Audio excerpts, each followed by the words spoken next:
हम लोग नया सब्जेक्ट डिस्कस करने वाले हैं, इंडियन एविडेंस एक्ट। तो सबसे पहले हम इसके बेसिक्स को समझेंगे। इंडियन एविडेंस एक्ट 1872वां एक्ट। यह एक्ट 1872 में बना था और यह सबूतों एविडेंस के बारे में नियम बताता है। चाहे वह सिविल केस हो या क्रिमिनल, सबूत कैसे पेश किए जाएंगे, क्या मान्य होगा, क्या नहीं, यह सब इसी एक्ट में डिफाइन किया गया है। भारतीय साक्ष्य अधिनियम यानी इंडियन एविडेंस एक्ट 1872 को 3 मुख्य भागों और 11 अध्यायों में बांटा गया है, जिनमें कुल 167 धाराएं शामिल हैं। यहाँ इसकी संरचना का सरल विवरण दिया गया है। भारतीय साक्ष्य अधिनियम 1972 अध्याय अनुभाग का भाग। भारतीय साक्ष्य अधिनियम 1872 is divided into 3 main parts and 11 chapters, containing a total of 167 sections. नीच एक संरचित तोड़ है। भाग 1 तथ्यों की प्रासंगिकता, धारा 1 से 55 तक। कौन से तथ्य सबूत के रूप में मान्य हैं? अध्याय 1 प्रारंभिक, धारा 1 से 4। धारा 1 अधिनियम का नाम, विस्तार और प्रारंभ। धारा 2 परिभाषाएं, न्यायालय, तथ्य, प्रासंगिक, साक्ष्य आय आदि। धारा 3 व्याख्या, दस्तावेज, साक्ष्य सिद्ध असिद्ध आदि। धारा 4 अनुमान कर सकता है, अनुमान करेगा और निर्णायक प्रमाण। अध्याय 2 तथ्यों की प्रासंगिकता। धारा 5 से 55 किन तथ्यों को सबूत के रूप में स्वीकार किया जा सकता है? ए मामले से जुड़े तथ्य, धारा 5 से 16। धारा 5 से 16 साक्ष्य केवल विवादित तथ्यों या प्रासंगिक तथ्यों से संबंधित होना चाहिए, जैसे मकसद, तैयारी, आचरण, अलिबाई। बी स्वीकृति एवं स्वीकारोक्ति। धारा 17-38। धारा 17-23 स्वीकृति, एडमिशन, क्या है और कब प्रासंगिक है। धारा 24 से 30 स्वीकारोक्ति, कासी कन्फेशन, जबरदस्ती, पुलिस के सामने या स्वेच्छा से दी गई हो। सी ऐसे व्यक्तियों के बयान जिन्हें गवाह नहीं बुलाया जा सकता। धारा 22 से 33 मृत्युशैया पर दिया गया बयान, डाइंग डिक्लेरेशन, स्वविरुद्ध बयान आदि। डी देय निर्णय एवं अन्य दस्तावेज। धारा चरित्र संबंधी साक्ष्य। धारा 45-51 डॉक्टर, हस्ताक्षर विशेषज्ञ आदि की राय। F 52-20-55 किसी व्यक्ति का चरित्र कब प्रासंगिक है, जैसे मानहानि के मामले। पार्ट 1 प्रासंगिकता के तथ्य, अध्याय 1 से 55 तक। क्या तथ्य सबूत के रूप में प्रासंगिक है? अध्याय 1 प्रारंभिक, sections 1 to 4। Section 1 short title, extend and commencement. Section 2 definitions, court, fact, relevant, evidence, etc. Section 3 Interpretation Clause, Document, Evidence, Proved, Disproved, etc. Section 4 May presume, Shall presume, and Conclusive proof. Chapter 2 Relevancy of Facts, Sections 5 to 55. कौन से तथ्य सबूत के रूप में स्वीकार्य हैं? A. Facts connected to the case. 65 to 16. CTE 5-16. Evidence must relate to facts in issue or relevant facts, e.g., motive, preparation, conduct, alibi. B. Admissions confessions, Section 17 to 31. Section 17 to 23. What constitutes an admission and when it is relevant? Section 24 to 30. Confessions, when voluntary, under threat, or to police. C. Statements by persons who cannot be called as witnesses. Section 32 to 33. Dying declarations, statements against interest, etc. D. Judgments, other documents. Section 34 to 38. When previous judgments or opinions are relevant. E. Expert opinions. Section 45 to 51. Opinions of doctors, handwriting experts, etc. Character evidence. Section 52 to 55. When a person's character is relevant, e.g. defamation cases. भाग 2 प्रमाण, धारा 56 से 100। सबूत कैसे दिया जाएगा? अध्याय 3, ऐसे तथ्य जिन्हें सिद्ध करने की आवश्यकता नहीं। धारा 56 से 58। न्यायिक ध्यान, जुडिशियल नोटिस, स्वीकृत तथ्य। अध्याय 4, मौखिक साक्ष्य। धारा 55 से 60। नियम, मौखिक साक्ष्य प्रत्यक्ष होना चाहिए, जैसे चश्मदीद गवाह। अध्याय 5, दस्तावेजी साक्ष्य। धारा 61 से 90। प्राथमिक वर्सेस गौण साक्ष्य। दस्तावेज कैसे सिद्ध किए जाते हैं? हस्ताक्षर, प्रमाणन आदि। अध्याय 6, अनुमान। धारा 79 से 90A। न्यायालय कब अनिवार्य रूप से या स्वेच्छा से तथ्य मान सकता है, जैसे प्रमाणित प्रति वास्तविक मानी जाती है। Part 2, proof, sections 56 to 100। सबूत कैसे दिया जाएगा? Chapter 3, facts which need not be proved, sections 56 to 58। Judicial notice, admitted facts. Chapter 4, oral evidence, sections 59 to 60। Rule, oral evidence must be direct, e.g. eyewitness account। Chapter 5, documentary evidence, sections 61 to 90। Primary versus secondary evidence, how documents are proved, signatures, certifications, etc। Chapter 6, presumptions, dice, section 79 to 90A। When courts must or may presume facts, agentis certified copies are genuine। भाग 3, साक्ष्य का प्रस्तुतिकरण एवं प्रभाव। धारा 101 से 167 तक। सबूत कैसे पेश किया जाएगा और उसका क्या असर होगा? अध्याय 7, साक्ष्य का भार। धारा 101 से 114A। किसे क्या सिद्ध करना होगा, जैसे आपराधिक मामलों में अभियोजन। अध्याय 8, एस्टॉपेल। धारा 115 से 117 तक।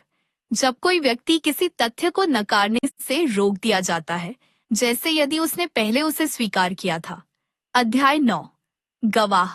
धारा 118 से 134 तक। कौन गवाही दे सकता है? गवाहों की जिरह, मुख्य, प्रतिप्रश्न, पुनः प्रश्न। अध्याय 10, साक्ष्य का अनुचित स्वीकार या अस्वीकार। धारा 167, गलत साक्ष्य स्वीकार अस्वीकार करने का मामले पर प्रभाव। Part 3, production effect of evidence, sections 101 to 167। सबूत कैसे पेश किया जाएगा और उसका क्या प्रभाव होगा? Chapter 7, burden of proof, sections 101 to 114A। Who has to prove what? AUSI, prosecution in criminal cases। Chapter 8, Estoppel, section 115 to 117। When a person is stopped from denying a fact, AIG, if they earlier accepted it। Chapter 9, witnesses, section 118 to 134। Who can testify? Examination of witnesses, chief cross re-examination। Chapter 10, improper admission, rejection of evidence, section 167। Effect of wrong evidence, admission, rejection on a case। प्रस्तावना, preamble। भारतीय साक्ष्य अधिनियम 1872, भारतीय साक्ष्य अधिनियम 1872 की कोई औपचारिक प्रस्तावना preamble नहीं है, क्योंकि यह एक संसदीय अधिनियम पार्लियामेंट्री एक्ट है, जिसे ब्रिटिश भारत के गवर्नर जनरल की परिषद द्वारा पारित किया गया था।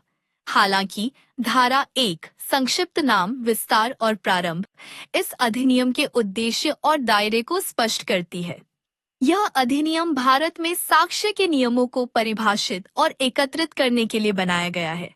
भारतीय साक्ष्य अधिनियम का मूल उद्देश्य साक्ष्य संबंधी नियमों का संहिताकरण, न्यायालयों में कौन सा साक्ष्य स्वीकार्य है, इसके लिए एक समान कानूनी ढांचा प्रदान करना, निष्पक्ष न्याय सुनिश्चित करना, गलत साक्ष्य को रोककर न्यायिक प्रक्रिया को पारदर्शी बनाना। अंग्रेजी साक्ष्य कानून का भारतीयकरण, ब्रिटिश साक्ष्य सिद्धांतों को भारतीय संदर्भ में लागू करना। महत्वपूर्ण तथ्य, यह अधिनियम 1 सितंबर 1972 से लागू हुआ।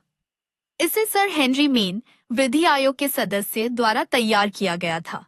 यह सिविल और आपराधिक दोनों प्रकरणों पर लागू होता है, कुछ अपवादों को छोड़कर। अधिनियम की प्रकृति, यह एक सुसंगठित एवं व्यापक कानून है जो साक्ष्य की प्रासंगिकता, साक्ष्य देने के तरीके, गवाहों के अधिकार व कर्तव्य और साक्ष्य का प्रभाव तय करता है। की takeaways: part 1 decides what facts can be evidence.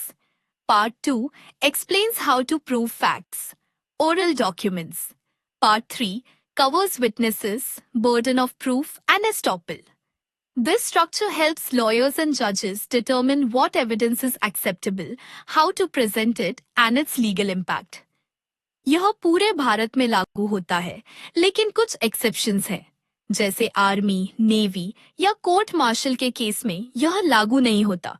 वहां उनके अपने रूल्स होते हैं। 5 से 55 तक के अनुभव प्रासंगिकता के तथ्य।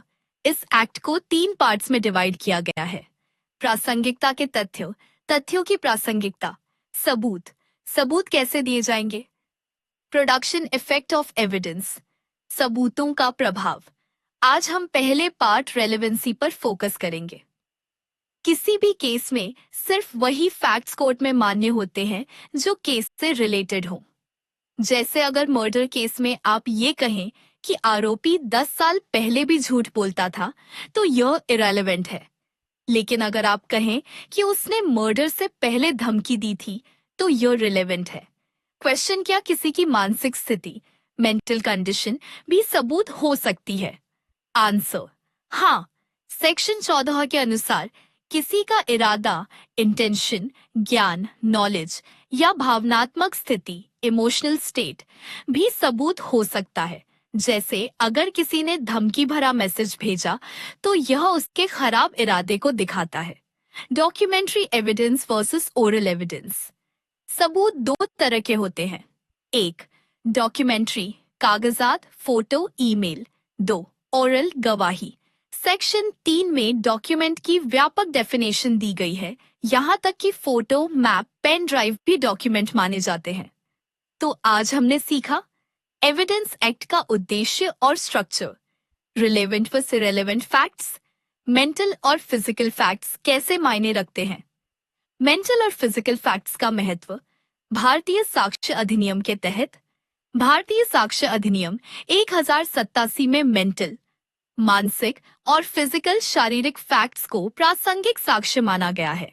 ये तथ्य किसी मामले में इरादे, इंटेंशन, ज्ञान, नॉलेज या अपराध की परिस्थितियों को सिद्ध करने में मदद करते हैं। पेट मेंटल फैक्ट्स। मेंटल फैक्ट्स धारा 14 के तहत किसी व्यक्ति की मानसिक स्थिति या विचार कब साक्ष्य बनते हैं। परिभाषा: मेंटल फैक्ट्स किसी व्यक्ति की मंशा, इंटेंशन, जानकारी, नॉलेज, भावनात्मक स्थिति, इमोशनल स्टेट जैसे गुस्सा, डर, विश्वास, बिलीफ से संबंधित होते हैं। उदाहरण: मर्डर केस। अगर आरोपी ने पीड़ित को धमकी भरा मैसेज भेजा था, तो यह उसकी हत्या का इरादा, मेंस रिया दिखाता है। चोरी का केस। अगर आरोपी को मालूम था कि ताला तोड़कर घर में घुसना गैर कानूनी है, तो यह ज्ञान, नॉलेज का सबूत है। कानूनी प्रावधान। धारा 14 किसी व्यक्ति की मानसिक स्थिति जैसे पागलपन, दबाव में काम करना साक्ष्य हो सकती है। धारा 15 यदि कोई समान परिस्थितियों में बार बार एक जैसा व्यवहार करता है, तो यह उसकी मंशा को साबित कर सकता है। 2. Physical facts.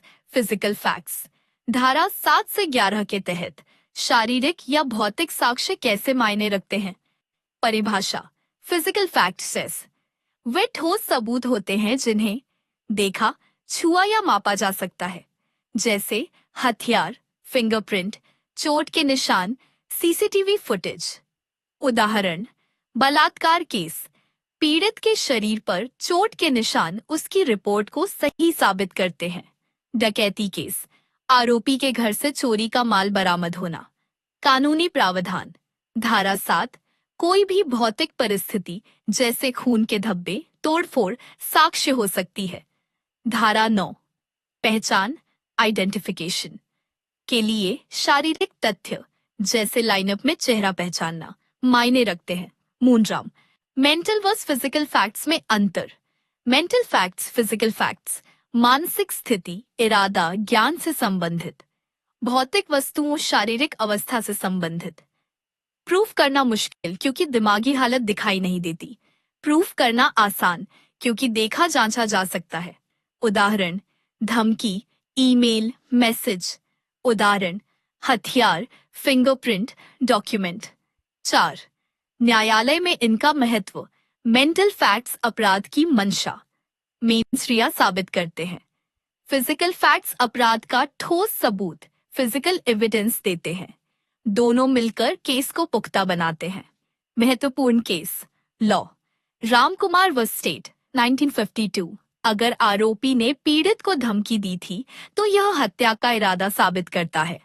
स्टेट व अजय 2005। चाकू पर आरोपी के फिंगरप्रिंट मिलना फिजिकल फैक्ट है जो उसे अपराध स्थल पर जोड़ता है। अगले क्लास में हम कन्फेशन, स्वीकारोक्ति और घोषणाएं, डाइंग डिक्लेरेशन पर बात करेंगे। तब तक के लिए इस चैनल को सब्सक्राइब करें और कमेंट में अपने सवाल पूछें। Thank you.